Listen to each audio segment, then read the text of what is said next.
Hello అందరికీ. ఇవాళ breakfast ఏంటంటే పాలు ఇంకా బిస్కెట్. చిన్నప్పుడు స్కూల్ డేస్ గుర్తొస్తాయి నాకు. ఎప్పుడు పాలు బిస్కెట్ తిన్నా కూడా మీకు కూడా గుర్తొస్తాయా? గుర్తొస్తే కమెంట్ చేయండి.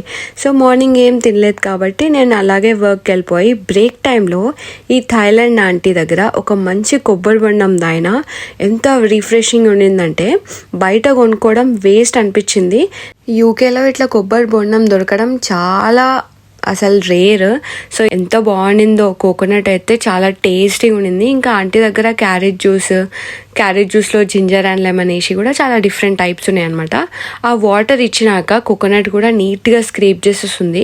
తినకపోతే హెల్త్కి చాలా మంచిది, తినండి అని చెప్తుంది.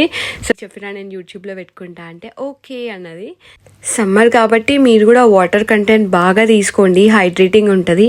అండ్ మర్చిపోకుండా పక్షులకు కూడా వాటర్ పెట్టండి. అంతే ఈ video. See you in the next video. Bye.